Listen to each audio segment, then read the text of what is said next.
እንዴት ቆያችሁ የዘቂልቆስ ሚዲያ ቤተሰቦች? ዛሬ በአዲሱ ገጽ ቅዱሳን በተሰኘው ፕሮግራም ተመልሰናል። ይህ ፕሮግራም የቅዱሳንን ገድል የምንዳስስበት፣ ቃል ኪዳናቸውን እንድንጠቀምበት እንዲሁም በምልጃቸው እንድንዘንድ የቅዱሳን መልካም ተጋድሎ በጥሩ መልኩ የምናቀርብበት በየሳምንቱ የሚቀርብላችሁ ፕሮግራም ነው። ከዛሬው የአቡነ መልከጼዴቅ ገድል ጋር አብራችሁን ቆዩ። ቻናሉንም ላይክ፣ ሼር እንዲሁም ሰብስክራይብ በማድረግ አግዙ ስንል በትህትና እንጠይቃለን። ወር በገባ በ4 የኢትዮጵያው ጻድቅ አቡነ መልከጼዴቅ ወርሃዊ መታሰቢያ በዓላቸው ነው። በደጃቸው የተቀበረውን ሰው አፈር የማያስበሉት ኢትዮጵያዊ ጻድቅ አቡነ መልከጼዴቅ እረፍታቸው ነው። አቡነ መልከጼዴቅ በ13ኛው መቶ ክፍለ ዘመን መጨረሻ በንጉሥ አጼ በእደ ማርያም ዘመነ መንግስት የነበሩ ደጃቸው የተቀበረውን ሰው አፈር የማያስበሉ እጅግ ድንቅ ቃል ኪዳን ያላቸው ታላቅ አባት ናቸው።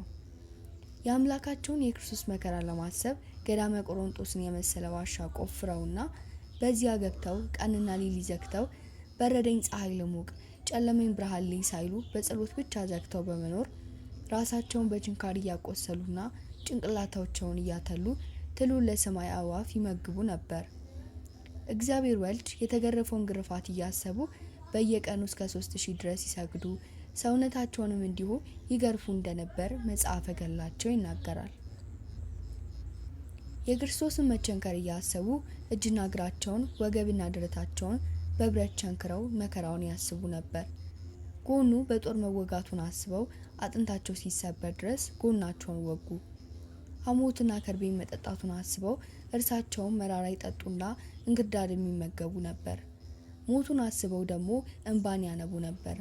በእንደዚህ አይነቱ ተጋድሎ የክርስቶስን መከራ እያሰቡ ነቢያትን፣ ሐዋርያትን፣ ሰማዕታትን፣ ደናግልን፣ መነኮሳትን መስለው ሁሉን እያከናወኑ እያለ የወዳጆቹን መከራ የማይዘነጋ የሰውን የድካሙን ዋጋ ፈጽሞ የማያስቀር አምላክ ሰራዊተ መላእክትን አስከትሎ መጥቶ መገረፍህ ስለኔ መገረፍ ይሆንልህ፣ የደም መፍሰስ ስለኔ ደም መፍሰስ ይሆንልህ፣ መቸንከርም ስለኔ መቸንከር ይሆንልህ፣ ሞትም ስለኔ ሞት ይሆንልህ ብሎ የሚከተለውን ቃል ኪዳን ሰጥቷቸዋል። ከዚህ ቦታ መጥቶ የተሳለመውን እምርልሃለሁ፣ ነፍሱ በአንተ ቃል ኪዳን የማይማር በአንተ ቦታ ለመሳለምም ንስሐ ለመግባትም ሆነ ለመቀበር አላቀርብብህም፣ መጥቶ የተቀበረውን ስጋውን አፈር አይበላውም የሚል እጅግ ድንቅ ቃል ኪዳን ነው መድኃኔዓለም የሰጣቸው። ቃል ኪዳኑን የሰጣቸው ቅዱሳን መላእክትን፣ ነቢያትን፣ ሐዋርያትን፣ ጻድቃን፣ ሰማዕታትን፣ ቀሳውስትን፣ ዲያቆናትን፣ ደናግልን፣ መነኮሳትን ሁሉ ምስክር አቁሙ እንደሆነ ቅዱስ ገድላቸው ይናገራል። ይህን ድንቅ ቃል ኪዳን ዛሬም በገሃድ እየታየ ነው። እስከ ዕለተ ምጽአትም ሲታይ ይኖራል። በደጃቸው የተቀበረ ሰው አይበሰብስም። ይህም የስጋው አለመበስበስ ለሞተው ሰው ለስጋው አንዳች ረብ ጥቅም ኖሮት ሳይሆን የጻድቁ ቃል ኪዳናቸው እስከ ዕለተ ምጽአት ድረስ ተፈጻሚ መሆኑንና ምልክት ለሚሻ ለዚህ ክፉ ዘመን ትውልድ ምልክት ይሆን ዘንድ ነው። ከአዲስ አበባ 225 ኪሎ ሜትር ርቀት ለመረኛ ከተማ አቅራቢያ የሚገኝ የሚዳ አቡነ መልከጼዴቅ ገዳም ተፈጥሯዊ አቀማመጡ እጅግ አስገራሚ በሆነ ዋሻ ቤተክርስቲያን ውስጥ ሁሉም ነገር በግልጽ ይታያል። ይህም እግዚአብሔር ለሰው ልጆች ሁሉ በተለይም እኛ ኢትዮጵያውያን በኃጢአት ሳንጠፋበት የመዳኛ መንገድ አድርጎ የሰጠን ድንቅ የቃል ኪዳን አባታችን መሆናቸውን ተረድቶና አውቆ በቃል ኪዳናቸው መጠቀም መቻል በራሱ እድለኛነት ነው። አቡነ መልከጼዴቅ ጌታችን እድሜያቸው ረጅም መሆኑን በምሳሌ እያሳየ ሲነግራቸው በዚህ ዓለም መኖር ጥቅሙ ምንድነው? ወደ ረፍት ውሰደኝ እንጂ ብለው ሞታቸውን የለመኑ ቅዱስና ጻድቅ አባት ናቸው። ከመጽሐፈ ገድላቸው ውስጥ አንዳንድ ነጥቦች እንይ። አንደኛ፣ ትልቅ የቅድስና ደረጃ ላይ ቢደረስም እንኳን ራስን ለካህን ማሳየት እንደሚገባ። አባታችን መልከጼዴቅ ወደ ዋልድባ ገዳም ሄደ። ወደ እንፍራንስም ደብር ሄዶ ቤተክርስቲያንን እጅ ነሳ፣ ተሳለመ፣ በውስጧም ጸለየ። ጸሎትንም በፈጸመ ጊዜ መድኃኔዓለም አትፍራ፣ በምትሄድበት መንገድ ሁሉ እኔ ካንተ ጋር ሆናለሁና አለው። ሰላምታንም ሰጥቶት ከእርሱ ተሰወረ። ከቤተክርስቲያንም ወጥቶ ከቅዱሳን ጋር ሁሉ እጅ ተነሳሳ። አባ ገረምከን፣ ከየት መጣ አሉት። እኔ ኃጢአተኛና በደለኛ ስሆን ከምዕራብ ሀገር ቅዱሳንን ለመጎብኘት መጣው አላቸው። ይህንን እየተናገረ ያለ እግዚአብሔርን የምትፈራ አንዲት መነኩሲት ሴት ወደ እርሱ መጣችና እጅ ነሳችው፣ እግሩንም ሳመችው። አይነ ስውር ነበረችና የእግዚአብሔር ሰው ወደኛ መምጣት መልካም ነው፣ ሰላም ላንተ ይሁን አለችው። ይህንን ስትናገር አባታችን መልከጼዴቅ ይህችን አይነ ስውርና ጻድቅ ሴት ከራስ ጠጉሯ እስከ ግርጣቶቿ በወርቅ ልብስ ተሸልማ በመስቀል ምልክት የተሰራ የብርሃን አክሊል በራሷ ላይ ደፍታ ቅዱስ ሚካኤልና ቅዱስ ገብርኤል በቀኟና በግራዋ እየጠበቋት አያት። አባታችን መልከጼዴቅም ይህን ባየ ጊዜ አደነቀ። እኔን እንደ ጻድቅ ሰው አታስመስኝ፣ ለሴቶች ንስሐ መስጠት ቢቻላቸውስ ኖሮ እኔን ባናዘዝሽኝ ነበር አላት። ባስጨነቀችውም ጊዜ ንስሐ ሰጣት። ጻድቋ ሴት በእርሱ ዘንድ የተናዘዘችው ኃጢአት ስለሰራች አይምሰላችሁ፣ በቃልህ የተናዘዘውን ምሬልሃለሁ ብሎ ለአባታችን ለመልከጼዴቅ እግዚአብሔር በሰጠው በምሕረቱ ቃል ኪዳን ትጨመርና በረከቱን ትቀበል ዘንድ ነው እንጂ። ወንድሞቼ ሆይ በደላችሁ ለካህን ማሳየትን አታስተጓጉሉ። ጻድቅም ሰው እንኳን ቢሆን ራሱን ለካህን ማሳየትን አያስተጓጉል። መጽሐፍ እሳት ወርቅን ከሚያጠራው በስተቀር ምን ያደርገዋል ይላልና። ይህችም ጻድቅ ሴት የዳነች የጠራች ስትሆን እንደ ኃጢአተኛ ተናዘዘችለት። በኋላም በማዘን በቅዱስ መልከጼዴቅ ላይ የሚመጣውን ሁሉ ትንቢት ነገረችው። እንዲሁም በብሔረ ሕያውያን ያለ አንድ የእግዚአብሔር ሰው ወደ ቅዱስ አባታችን ዘንድ መጥቶ ኑዛዜ እንደተቀበለ አቡነ መልከጼዴቅ ለተማሪዎቻቸው ነግረዋቸዋል። ታሪኩ እንዲህ ይነበባል። አባታችን መልከጼዴቅ አደሲዋ በምትባል ደብር ሳለ እንዲህ አለ። እንደ ነጭ የአውራ በግ ጸጉር ሁለንተናው የከደነው ረጅም የሆነ የአካሉ ጸጉር እንደ ግምጃ የነጣ የራሱም ጫፍ ከደመና የሚደርስ ቁመቱ ረጅም የሆነ አንድ ሰው ወደ እኔ መጣ። ባየሁትም ጊዜ ደነገጥኩና አጋንንትን በማሳድድበት በስላሴ ስም በመስቀል ምልክት ፊቴን አማተብኩ። ከአጠገቤም ጥቂት ፈቀቅ አላለም።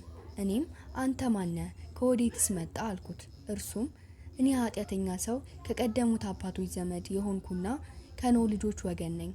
ስሜም የእግዚአብሔር ሰው ነው። በነቢዩ በዳዊት ዘመንም እግዚአብሔር ከሞት በፊት ሰወረኝ። በሕያዋን አገርም ከሄኖክ ከኤልያስ ከእዝራና ከጌታ ወዳጅ ከዮሐንስ ጋር እኖራለሁ። ከእርሱም ጋር በሐሰተኛው መሲህ እጅ ሞታለሁ። ታናዝዘኝ ዘንድም ወደ አንተ እስከመጣሁበት እግዚአብሔር ኑር እስካለኝ ጊዜ ድረስ እኖራለሁ አለኝ። ለእግዚአብሔርም ያለውን አምልኮትና የሃይማኖቱን ደግነት በሰማሁና እንደ ዕንቁ የሚያበራ የስጋውን ንጽሕና ባየው ጊዜ ምንም እኔ ከጉልበቱ የማልደርስ በሆንም ዝቅ ብዬ ከእግሮቹ ስር እጅ ነሳው። እርሱም ከኔ ፈቀቅ ብሎ ራሱን ወደ እኔ አዘነበለ። በመስቀል ምልክት አማተብኩና ባረኩት፣ ኑዛዜም ሰጠሁት። እርሱ እጅ ነሳኝና ከኔ ተሰወረ። በዳሞትም በአደሲዋም እንዲሁ ዘወትር ሲጎበኘኝ ነበር አላቸው። አባታችን መልከጼዴቅ ለተማሪዎቹ ይህን ነገራቸው። ጸሎቱና በረከቱ የዚህም የእግዚአብሔር ሰው በረከት ከሁላችን ጋር ይሁን ዛሬም ዘወትርም ለዘላለሙ አሜን። ሁለተኛ፣ አቡነ መልከጼዴቅ በከሃዲዎች ፊት ስለ ምስጢረ ሥላሴና ምስጢረ ሥጋዌ ያስተማሩት ትምህርት። አባታችን መልከጼዴቅ የነቢያትንና የሐዋርያትን መጻሕፍት ያውቅ ዘንድ በልቡ አሰበና ወደ እግዚአብሔር ለመነ። ያን ጊዜም እመቤታችን ቅድስት ድንግል ማርያም የመንፈስ ቅዱስ ስጦታ የሞላ ጽዋ መጣችለትና ወዳጄ መልከጼዴቅ ሆይ እንካ ጠጣ አለችው። እርሱም ተቀብሎ ጠጣው። በጠጣውም ጊዜ ልቦናው በደረቱ ላይ ከበደው። ልቦናው እንደ ዕዝራ ጥበብ አወጣ። የቅዱሳን መጻሕፍትን ንባብና ትርጓሜን ሁሉ አወቀ። እንደ ቅዱስ ጳውሎስ አንደበቱ የተወደደና እንደ ፊልሞና ቃል የሚጥም ሆነ። ዳግመኛም የዓለምን የዘመናትን አቆጣጠር በቁጥር ለማወቅ አሰበና ወደ እግዚአብሔር ለመነ። በመስቀል ጫፍን በተጠቀለለ የወርቅ ፈትል አምሳል ሰጠውና ጫፉን ጉረሰው አለው። በጎረሰውም ጊዜ ከማርና ከስኳርም ጣፈጠኝ። ከረጅም ሰዓተ ሌሊትም በኋላ ጨረስኩት አለ። መድኃኔዓለምም እንዲህ አለኝ አለ። 94 መጻሕፍትን ይጽፍ ዘንድ ለዕዝራ የጥበብ ጽዋ ያጠጣሁት እኔ ነኝ። ለወዳጄ ለዮሐንስም የሰማይና የምድር ምስጢራት ሁሉ ያሳየሁትና በውስጥም በውጭ የጻፈባትን መጽሐፍ ያበላሁት እኔ ነኝ። ዛሬም ለአንተ ይህን አበላሁህ። ሌሎች ወንድሞችህ የማያውቁትን የቀኖችና የወሮችን የዓለምን ዓመታት የዘመናትን ቁጥር ገለጥኩልህ አለኝ። በነቃሁም ጊዜ መንፈስ ቅዱስ እንደኔ ከገለጠለት በቀር ሰው የማያውቀው የዓለም ዓመታት ቁጥር በብዙ መንገድ ተገለጠልኝ።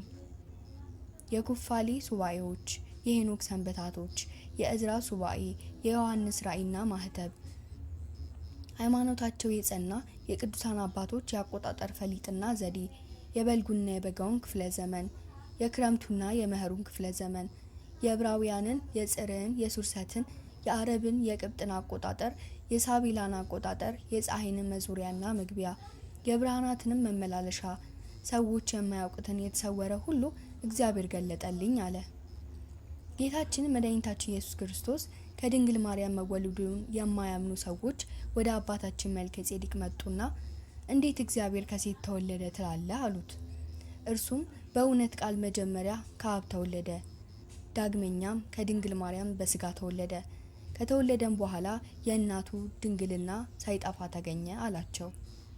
እነርሱም መልሰው እኛስ እግዚአብሔር አንድ ብቻ ነው፣ የማይዳሰስ እሳት ነው፣ ከሰማያት አልወረደም፣ አልተወለደም፣ ሁሉን ያያል፣ እርሱ ግን አያዩትም እንላለን አሉት። መጽሐፍም አንዱንስ እግዚአብሔር ፈጽሞ ያየው የለም ይላል። ሙሴም አምላካችን የሚባላ እሳት ነው፣ የማይጨበጥ ነው ብሏል አሉት።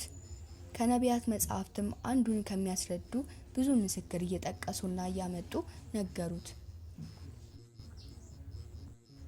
እግዚአብሔር ሰውን በመልካችንና በአርአያችን እንደ ምሳሌያችን እንፍጠር አለ። አንድ ቢሆን ኖሮ በአርአያዬ በምሳሌ ልፍጠር አይልም ነበር። ዳግመኛም በሰናዖር ሕንጻ ስር ጊዜ ኑ እንውረድ ቋንቋቸውንም እንደባልቀው አለ። አንድ ብቻውን ቢሆን ኖሮ ልውረድና ቋንቋቸው ልደባልቀው አይልም ነበር። ዳግመኛ 3 ሰዎች ወደ አብርሃም ቤት በእንግድነት ሄዱ። አለ አብርሃም ጌቶች ሆይ እረፉ ብሎ ከእግራቸው በታች ሰገደ። ከእነርሱም አንዱ ነገሬን ከወዳጄ ከአብርሃም አልሰውረውም፣ የሰዶምና የገሞራን አገሮች እደመስሳለሁ አለ። ይህን ያለው አብ ነው። የወረዱትም 2 ወልድና መንፈስ ቅዱስ ናቸው። አባታችን አብርሃም ከሰው ወገን ጌቶቼ ብሎ የሰየመ ማንን ነው? ከሰው ወገንስ 3 ገጾች እንዳላቸው አውቆ የሰገደ ለማን ነው? ጌቶች ያላቸውና የሰገደላቸው አብ፣ ወልድ፣ መንፈስ ቅዱስ ናቸው። ለእስራኤል መንግስት ንጉስ እንዳይሰግድ ያን ጊዜም አልታወቀም ነበር። በመጽሐፈ ኩፋሌ የተባለውን አስተውል። አዳምን በምድር ላይ በፈጠረ በ40 ቀኑ ወደ ገነት አገባ ነው። ሚስቱን ሔዋንንም በ80 ቀን አገባናት አሉ። ዳግመኛም አዳምና ሔዋን በኤዶም ገነት እስከ ዛሬ እያገለገሉ አሉ፣ ምግባርም ሰጠናቸው አሉ። ዳግመኛም ሄኖክ ከሰው ልጆች መካከል ተነስቶ በሁሉም ላይ ምስክር ሆነ፣ ወደ ገነትም ወሰድ ነው ይላል። ዳግመኛም በልጆቻቸው ላይ የሳቱ መላእክትን ደቂቀ ሴትን አስረን በሰይፍ እንቀጥቅጣቸው ዘንድ ከፊቱ ቃል ወጣ፣ መንፈሴም ለዘላለም በሰው ላይ አይኖርም አለ። ከፊቱ ቃል ወጣ ያለውን ልብ ብለህ ስማኝ። በእውነት ወልድ ለአብ ተላከ፣ መንፈሴ ለዘላለም በሰው ላይ አይኖርም ያለውን ስለ መንፈስ ቅዱስ ነው። ይህም በኃጢአት በጎሰቆሉ ሰዎች ላይ ስለማያድር ነው። አዳምን ወደ ገነት አገባ ነው የሚለው አብ፣ ወልድ፣ መንፈስ ቅዱስ እነርሱ የተናገሩት ነው። ዳዊትም ከቁጣው ጢስ ወጣ፣ ከፊቱም እሳት ነደደ፣ ፍምም ከሱ በራ አለ። ጢስ ወጣ ማለቱ ስለ መንፈስ ቅዱስ ነው። እሳት ነደደ ያለው ወልድን ነው። ፍምም በራሱ በራ ያለው ስለ አብ ነው። ዳግመኛ እግዚአብሔር ሕያው ነው፣ አምላክም ብሩክ ነው። የደህንነቴ አምላክ ከፍ ከፍ አለ። አምላኬ በቀሌን ይመልስልኛል፣ ይከፍልልኛል። ፊትህን ፈለግኩ፣ ያንተን ፊት እፈልጋለሁ። ጌታዬ ሆይ ፊትህን ከኔ አትመልስብኝ አለ። እንዲህ እያለ የሚነግርህን ስማ፣ ልብ ብለህ አስተውል። አብ በገጹ በአካሉ፣ ወልድ በገጹ በአካሉ፣ መንፈስ ቅዱስ በገጹ በአካሉ ሲሆን በመለኮትና በአኗኗር አንድ ናቸው። ዳግመኛም እንዲህ አለ፣ ዋሊያ ወደ ውሃ ምንጮች እንደሚናፍቅ እንዲሁ ነፍሴ ወደ እግዚአብሔር ትናፍቃለች። ነፍሴ ወደ ሕያው አምላክ ተጠማች፣ የአምላኬንስ ፊት መቼ ደርሼዋለሁ አለ።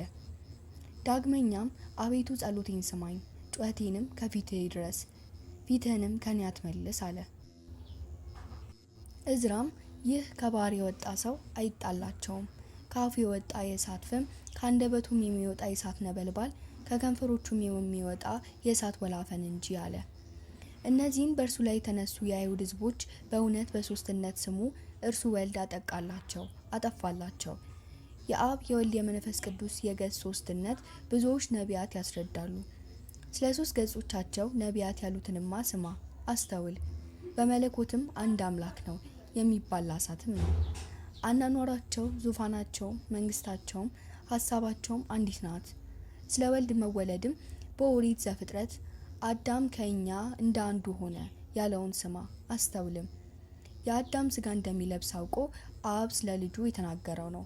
ዳግመኛም ረዳት እንፍጠርለት ማለቱ የአዳም ረዳት የምትሆን ማደሪያው ማርያም እንደሚፈጥራት አውቆ ነው። ሔዋንም ብሎ ሰየማት። ትርጓሜውም ሕይወት ማለት ነው። ሙሴም ንግግሬን እንደ ጠል በእርሻም እንደሚወርድ ዝናብ በጸምር ላይ እንደሚወርድም የጉምትነት በግምጃ ላይ እንደሚወርድም ይውረድ አለ። እርሻ የተባለው የድንግል ማርያም ስጋ ነው። ዝናብ የተባለው ወደ እርሷ የወረደው በማኅፀኗ አድሮ ከእርሷ የተወለደው ወልድ ነው። ጸምር ወይም ግምጃ የተባለ የድንግል ማርያም የስጋዋ ንጽህና ነው። ጉምም የቀደሳትን ያከበራትን መንፈስ ቅዱስ ነው። ዳዊትም ከሰማያት አዘነበለ ወረደም አለ። ዳግመኛም ንግግሬ በግምጃ ላይ እንደሚወርድ ጠል ይውረድ አለ። በምድር ላይም እንደሚንጠባጠብ ነጠብጣብ ወይም ጠብታ በዘመኑም ጽድቅ እውነት ይሰፍናል። ዳግመኛም ለምድር ቃሉን ይልካል፣ ንግግሩም ፈጥኖ ይሮጣል አለ። ሙሴም ስለ ልደቱ እንዲህ አለ። የእግዚአብሔር ልጆች ሁሉ ብርቱ ነው፣ ጽኑ ነው ይላሉ አለ። ዳዊትም እግዚአብሔር አንተ ልጄ ነህ፣ እኔም ዛሬ ወለድኩ አለኝ። ዳግመኛ ከአጥቢያ ኮከብ አስቀድሞ አካል ዘም አካል ባህሪ ዘም ባህሪ ከወድ ወለድኩ። ዳግመኛም ኢትዮጵያውያን በፊቱ ይሰግዳሉ፣ ጠላቶቹም አፈር ይልሳሉ።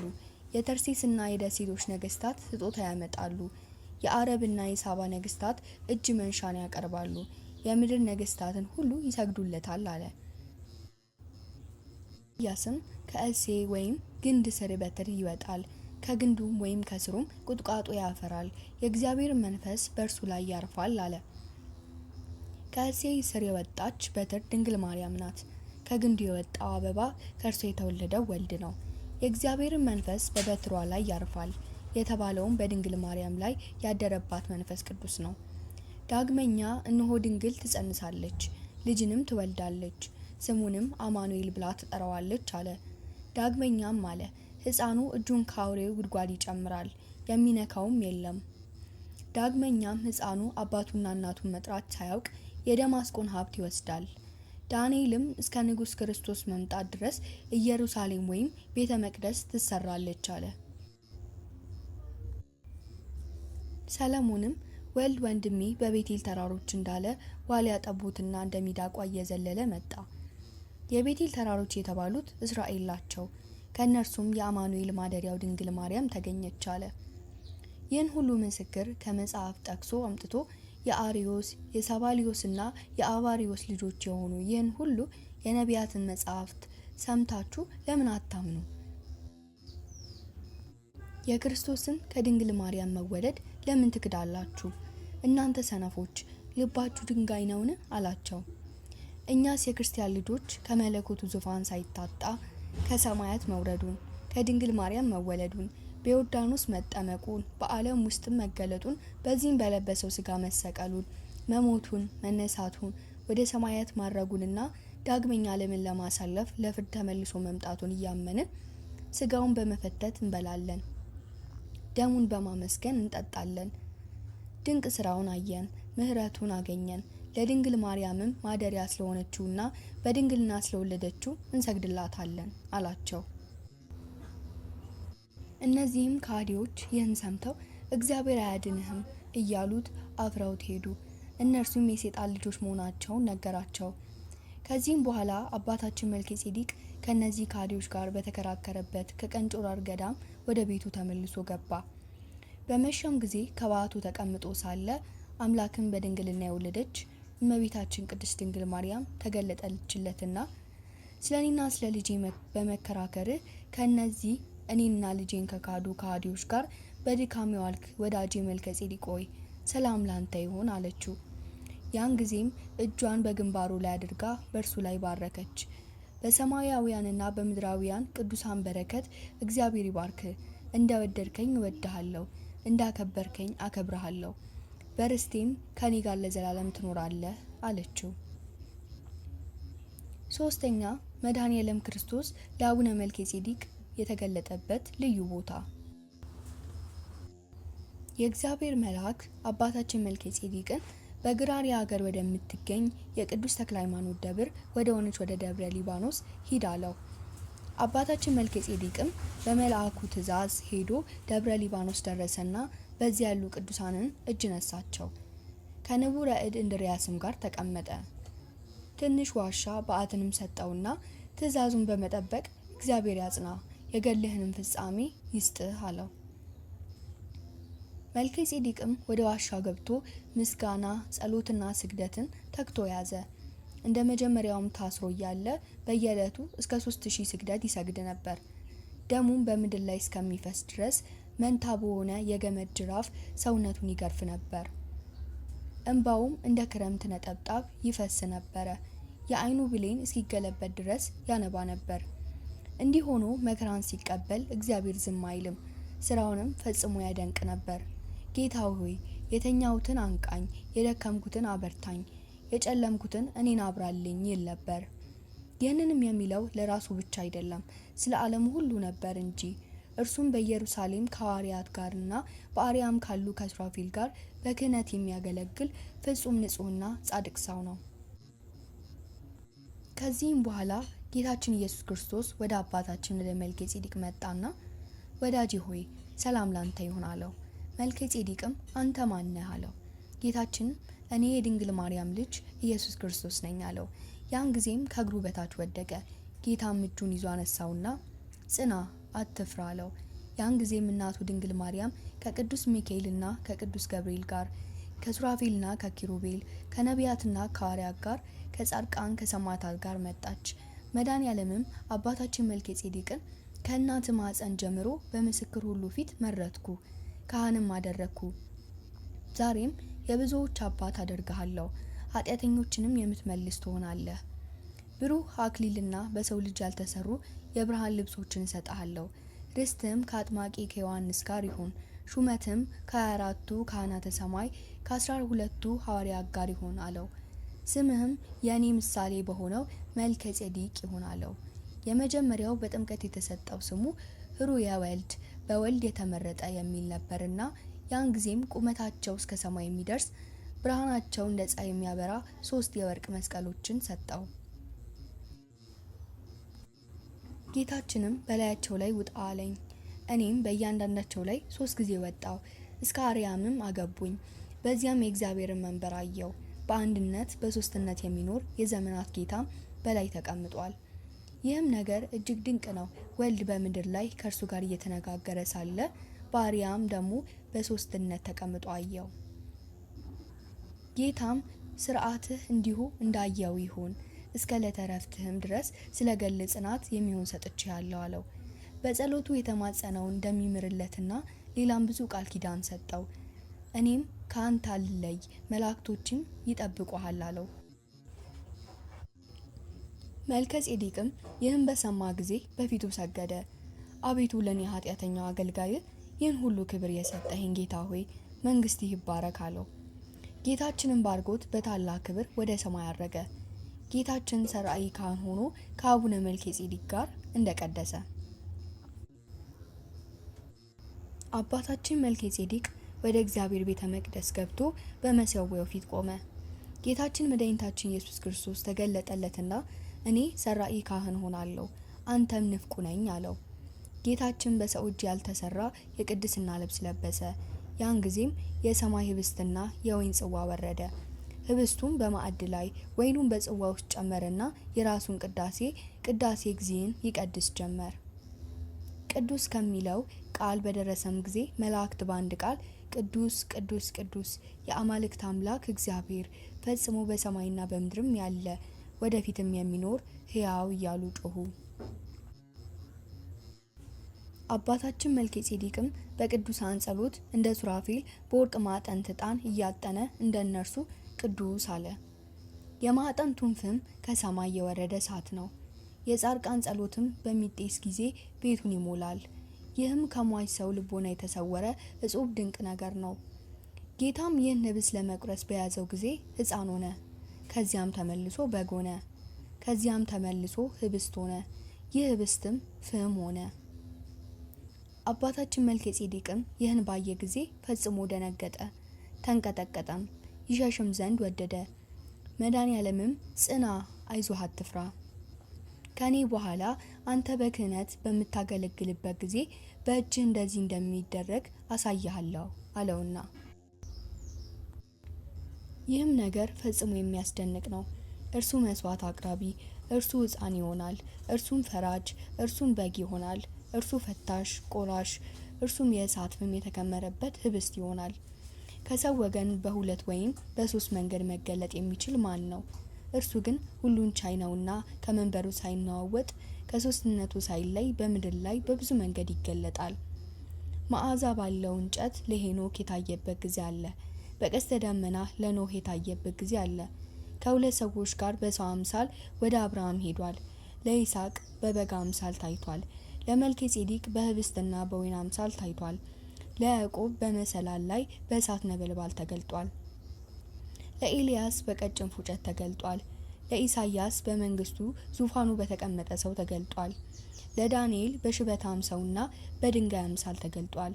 ለሕዝቅኤል ህብር ያለው በፍታ በለበሰ አምሳል ተገልጧል። ለኤርሚያስ በለውዝ በትር አምሳያ ታይቷል። ለእዝራ በአንበሳ አምሳል ታይቷል። ለአሞጽ በሽበት አምሳል ታይቷል።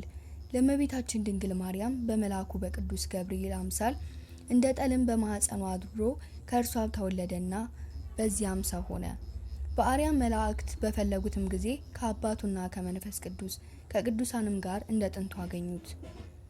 ለእንድርያስ በመርከብ መሪ ዋናተኛ አምሳል በባህር ላይ፣ በኤውስጣቴዎስ በበረቱ ክንዶችና በሕፃን አምሳል በመስቀል ላይ፣ ለእስክንድርያ ሊቀ ጳጳስ ለተፍጻሜተ ሰማዕት ቅዱስ ጴጥሮስ ልብሱ በተቀደደ በሕፃን አምሳል ተገልጧል።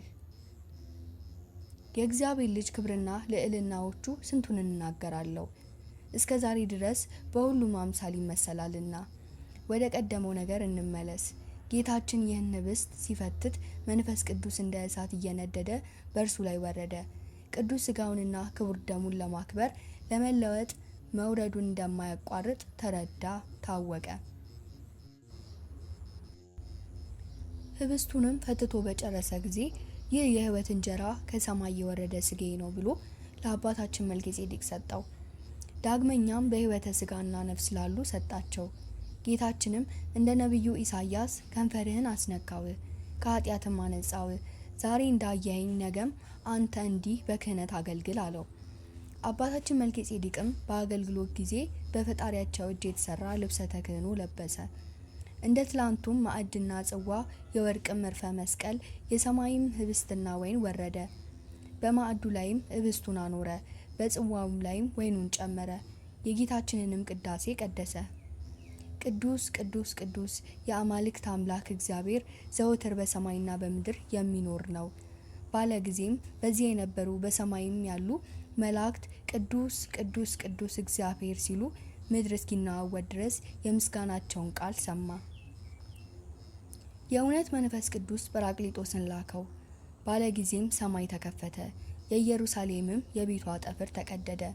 መንፈስ ቅዱስም በዚህ ህብስት ላይ ወረደ። እርሱም ሕፃን ሆነ። መድኃኔዓለምም ይህ ሕፃን ሰዋው፣ ለዓለምም ሁሉ መድኃኒት ይሆን ዘንድ አለው። ይህም ሕፃን ሊይዘው በወደደም ጊዜ በግ ሆነ። እግዚአብሔርም ይህን በግ እረደው አለው። ይህንን በግ ሊይዘው በወደደም ጊዜ ከእሳት ጋር የተዋሃደ ህብስት ሆነ። ይህም እጅግ ድንቅ ነገር ነው።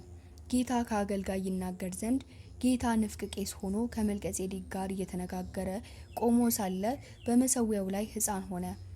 ሁለተኛም በግ ሆነ። ሶስተኛም ህብስት ሆነ። ይህን ህብስት በሚፈትተውም ጊዜ እንደ እሳት ይነድ ነበር። አባታችንም ቅዳሴውን በፈጸመ ጊዜ ከዚህ ህብስት ራሱ ተቀበለ። በዚያም ለነበሩ ቅዱሳን ሁሉ አቀበላቸው። ይህን ታላቅ ክብር ለሰጠው ለአብ ለወልድ ለመንፈስ ቅዱስ ምስጋና ይሁን በማለት አመሰገነ። ከዚሁ ጋር በተያያዘ ለጻድቁ ጌታችን የገባላቸው ልዩ ቃል ኪዳንም አብረን ማየት እንችላለን። በማግስቱም ቅዱስ ጴጥሮስ ከሰማይ በወረደ ህብስት ካህን በሆነ ጊዜ መልከጼዴቅን ንፍቅ ሆነ። እንዲሁ ከሁሉም ሐዋርያ ጋር 12 ቀን ንፍቅ ሆነ።